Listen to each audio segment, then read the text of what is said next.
morning guys, welcome back to my YouTube channel. So papakita ko sa inyo guys nagiging isang dahilan kung bakit low power ang makina, may hesitation, idle wrap. So dito tayo. So ito number 1 yan, itong spark plug yan. So mag overtime heated kasi yan spark plug at hihina na yung electrode nya, hindi na magsusunog ng maganda.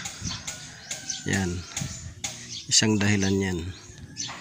Pag ang electrode sa loob hihina na rin yung pagsusunog ng spark plug, hindi niya masunog ng gusto yung combustion ng air fuel ratio. So yan, yung mga spark plug na yan. So isa pang dahilan guys ay pagka may present ng oil. So ayan, yun, kikita ninyo ito yan, may oil. So yan, yung isang dahilan din yan, yung oil na yan. Mag low power pa yan, tapos hesitation, tapos wrap idle yan. So makikita mo dito may langis yung ano nya, ignition coil. So ang problema nito guys ay yung valve cover. So lumulusot na yung langis doon sa may spark plug hole yan, yan, may mga bakat kita nyo yan.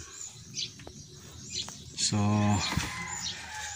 kung ating ilawan, makikita natin sa loob, ayun, kita nyo may lumusot na oil.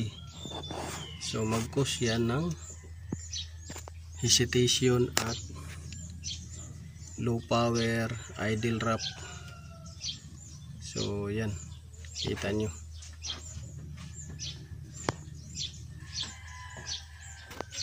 So bakit nag low power? Yung isang problema doon guys ay yung isang spark plug na nakakabit dyan ay napundi na. So pag napundi, minsan ang susunog na pagkapundi ito, itong ignition coil. So bago na yan, pinalitan nila, susunugin uli yan pagka hindi na fix yung makina na to. Kasunod yan, ito magsunod-sunod na yan pagka kumalat na yung leakage nya. So yan yung problema nung mga sasakyan na naglo-low power at hesitation, idle wrap. So papapalitan natin yan sa may-ari ito. At yung leakage doon lilinisan natin, i-address na lang natin sa may-ari na kailangan na i-repair yan. Tapos itong OCB lilinisan din yan every 50,000 yan, lilinisan yan. So yun lang guys, sana nakakuha kayo ng konting kaalaman sa ginawa natin kung bakit may hesitation, wrap idle, low power, dahil dun sa mga spark plug na overtime heated na. So yun yung ating unahin. So this is Otto Boyson. God bless you all.